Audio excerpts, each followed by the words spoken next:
ana preuve tubaab benn preuve lu bëgg. merci beaucoup Mame Ndiawar ñu jeexalee ak dernière partie bi waxtaan bi léegi-léegi. Moustapha Diouf. waaw mooy directeur adjoint en charge du suivi ci direction de la communication te ministère de la communication des télécommunications et du numérique FADP bi mooy FONDED bi fan la toll gis nañ ni waa CORED moom nee nañ jot nañ ba ubbiwaat nañ seen bunt. yéen gars yi kañ la ñuy jot ak affaire yi fu mu toll. waaw heureusement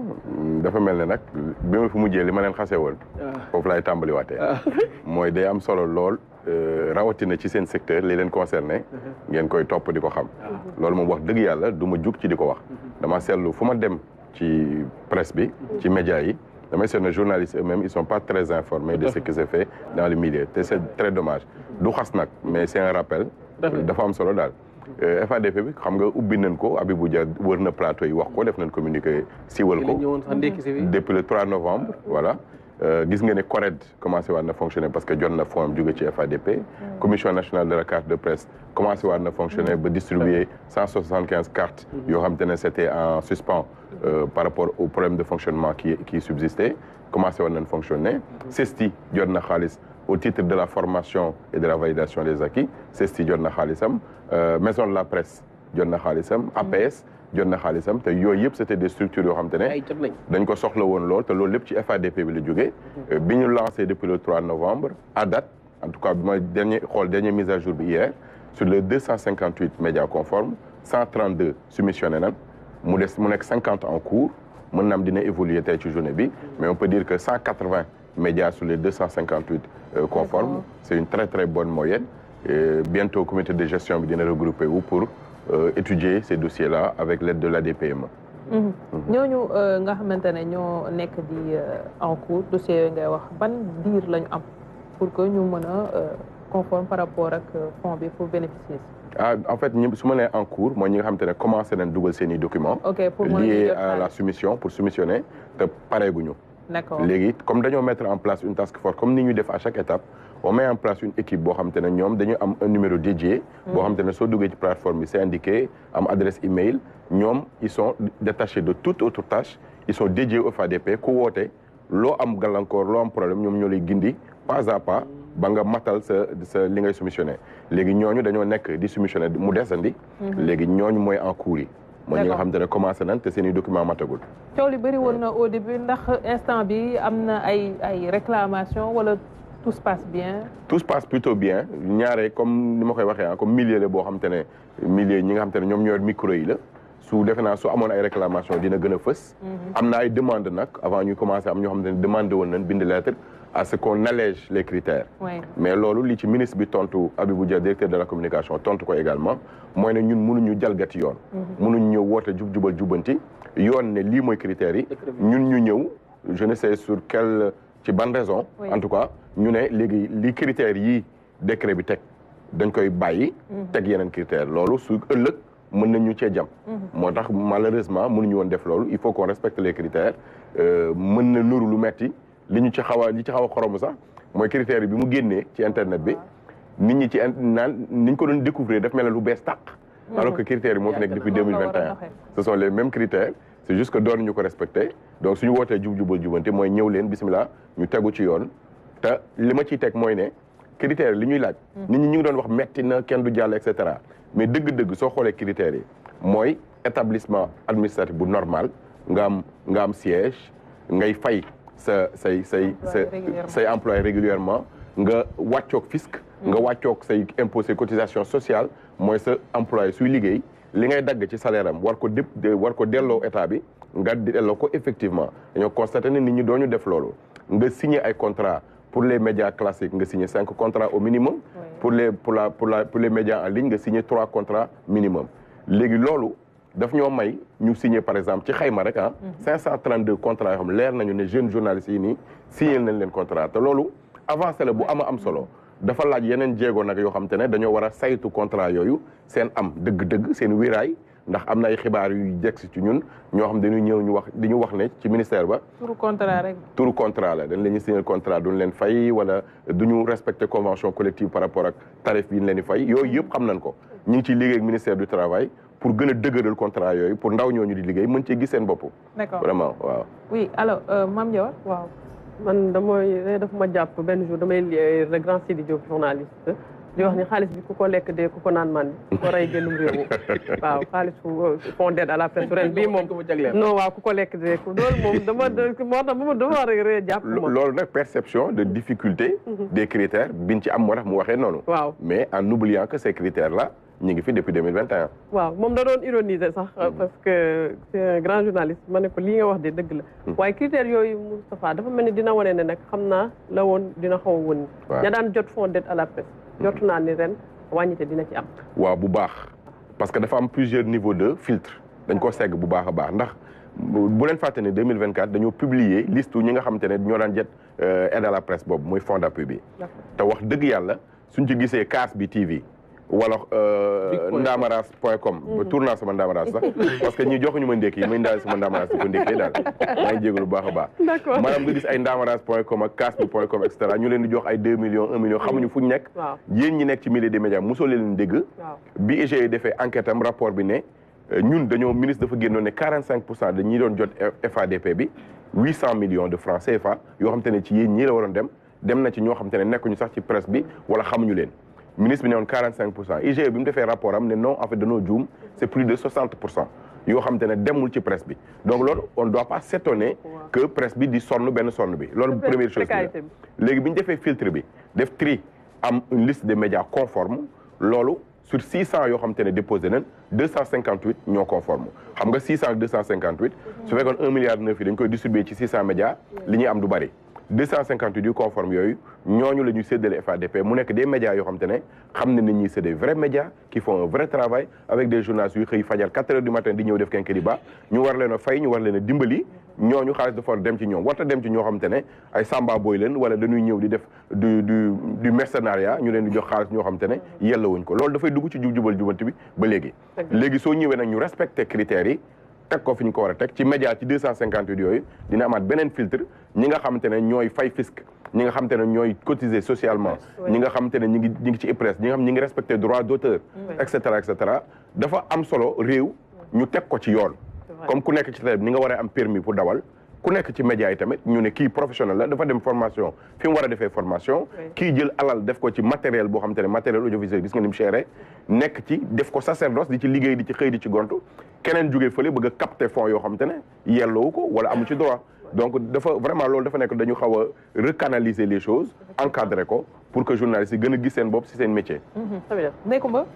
waaw léegi xam nga nag parfois lu nañu dégg un peu ay réclamations par rapport ak montant yi nga xam ne organe de presse yi dinañ ko def. yéen lan ngeen mën a def en ce sens parce que parfois dañ naan fond d'aide à la presse bi c'est bien mais parfois c'est insuffisant. waaw ñu dañ naan day am différence ñu jot un tel montant ñu jot montant bu gën a. waaw léegi lan ngeen bëgg a def en ce sens. waaw foofu tamit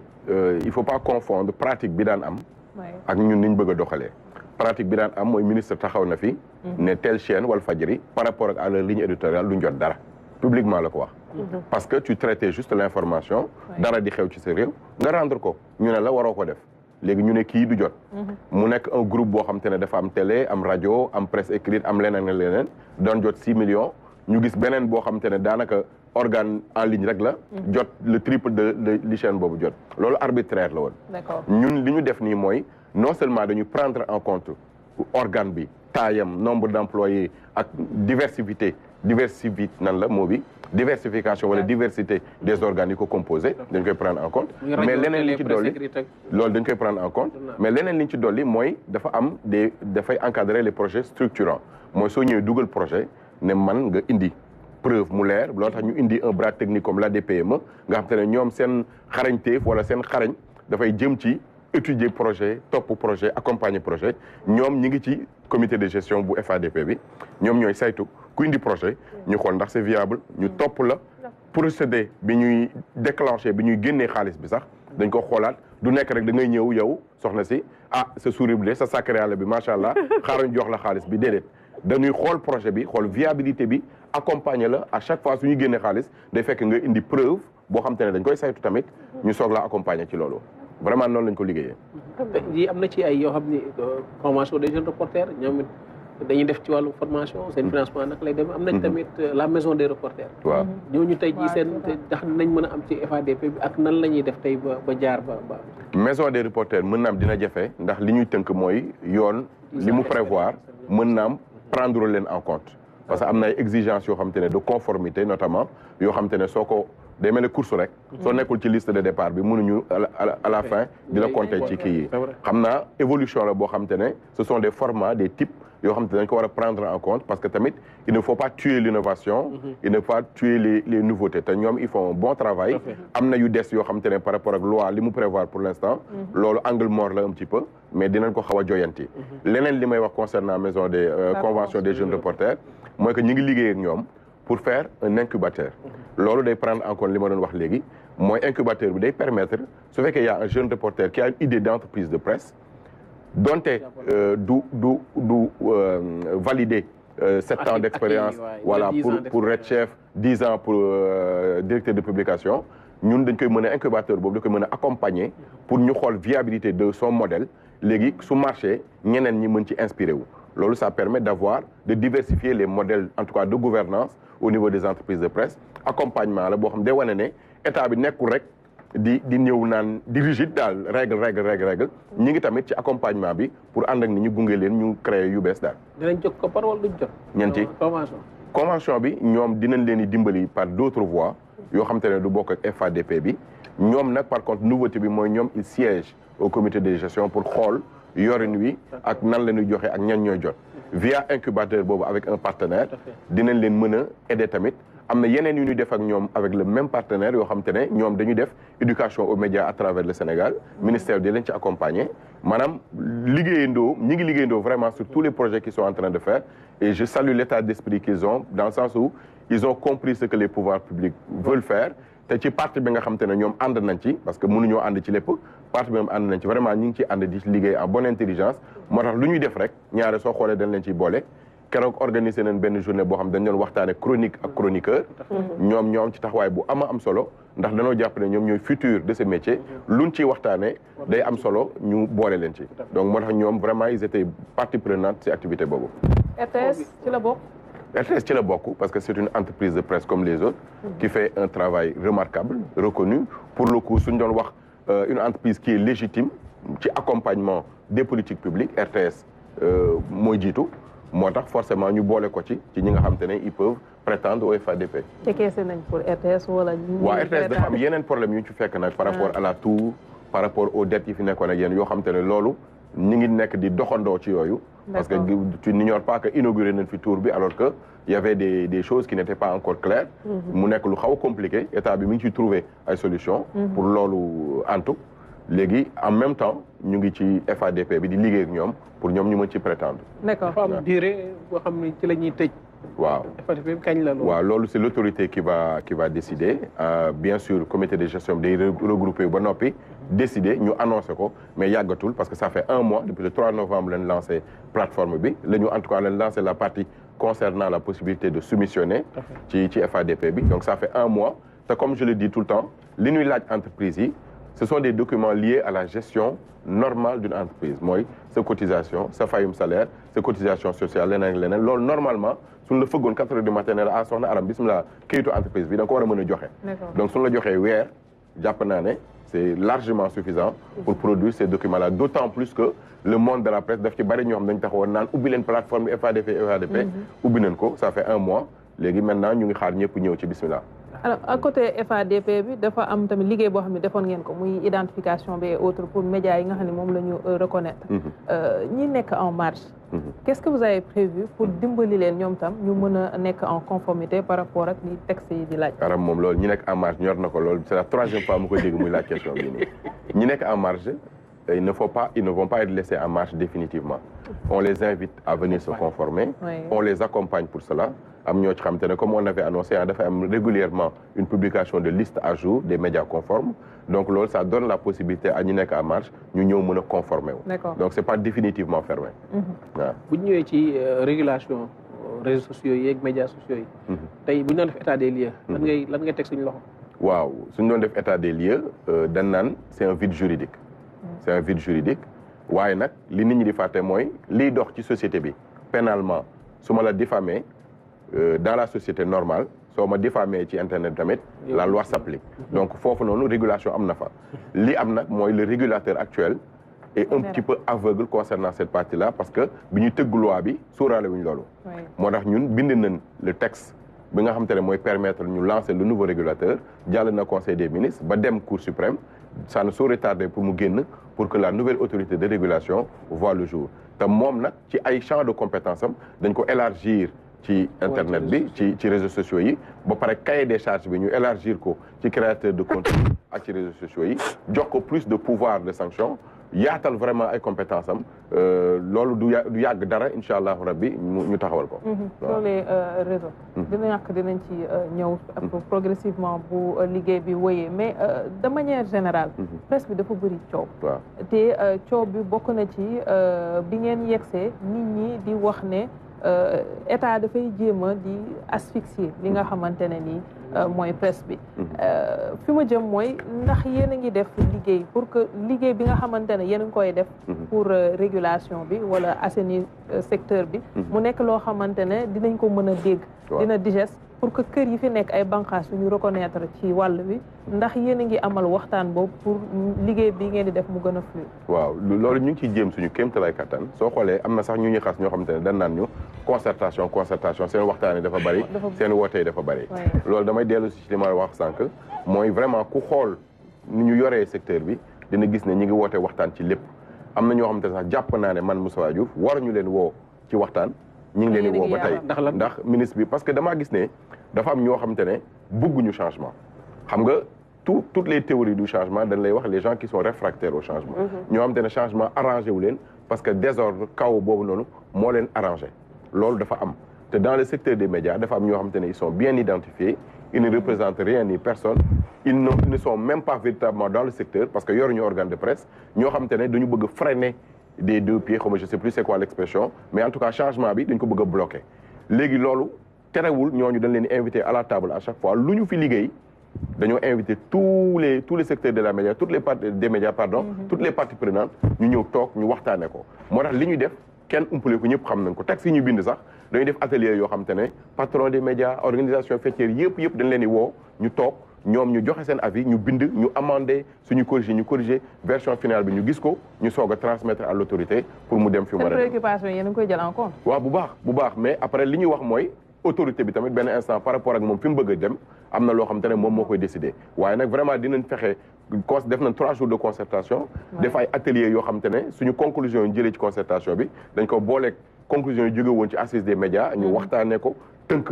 avancé ci loolu jox ko kilifa gi mu war a dem ci président de la république loolu dañ organiser journée bi incha allahu rabbi pareil sur tous les textes qu'on a fait toutes les associations faîtières tous les médias à chaque fois dañ leen ko yëgal à chaque fois dañ leen di invité après li des nag mooy ni ñu war a ventiler les travaux qui se font dans ces ateliers là mooy RTS par exemple kilifa gi dina ñëw wala kilifa yi dina ñëw mais après la fa jógee dafa mel ne dafay desee yaatu ci ñiy liggéeyee RTS pour médias yi journalistes yi xam lu xew ci seen secteur donte tamit am na journaliste bu ci ne liggéey boo war a def pour aller vers l'information pour xam ce que l'État est en train de faire fan la mbir yi toll et cetera donc loolu tamit warugar la loi sur la publicité boobaak léegi itam ñu ngi koy wax parce que boobu itam anam bi mu tëddee doy na waar liggéey gi à ce niveau fu ngeen ci toll gis nga bàyyi noonu du ma la wax dara sa naaram parce que je t'apprécie beaucoup la loi sur la publicité jàll na conseil des ministres ba ñu kii ko ba ñu adopté ko léegi jëmmal bi loolu ce sont les décrets d'application loolu du yàgg dara incha allahu rabbi li may fàttali rek mooy publicité secteur bi ni mu transformation ci am notamment au niveau technologique gis ngeen publicité ni mu nekkee loo xamante ne dafa fës mais musta am depuis 1964 amul loi buy saytu buy toppatoo buy réguler wàllu publicité ñun bi ñu ñëwee loolu lay wax Abibou Dia ne ko sëñ bi am nga way de ndax ñëw kan mooy directeur de la communication Abibou Dia kan mooy ministre de la communication Alioune Sall yéen a indi loi boo xam te ne dinañ toppatoo dinañ saytu lu jëm ci publicité loo xam amuloon depuis 1964 il y a une loi qui a été votée en 1984 ou 84 il me semble mësta am décret d'application donc ça veut dire que ça finalement ça ne servait à rien donc c'est un secteur boo xam te ne qui va apporter beaucoup d'argent aux entreprises de presse à l'État te ku ci ne dina ci gis boppam te comme li ñu wax noonu rek tout le temps day dugg ci jubal jubanti ndax réew ay yoon ñoo koy joyanti. oui waaw jërëjëf. merci beaucoup. Modou Moustapha naam. ministre bi kañ lay ñëw nay leer àjjuma de lañ ko bëgg a jël. nay leer monsieur Alioune Sall. waaw soo bindee demande ñun dinañ pousser incha allah pour mu ñëw nay leer. kon demande da ñëw tey. waaw mu ñëw tey demande. na ñëw tey ñu jàpp ci xam nga soo toogee nag naan ministre kan lay ñëw te invité woo ko dina jafe mu ñëw. di nga koy invité depuis boobu de. waaw bismillah su may dem ma yóbbaale ko. incha allah nay leer. jërëjëf Modou Moustapha Diouf ñu jaajëfal ko bu baax dëkk adjoint chargé du suivi direction bii di communication ñu gërëm ko ci teewaay bi ak leeral yi ñu gërëm aussi Mame Ndiawar Diallo ci ni ñu àndoon ci suba si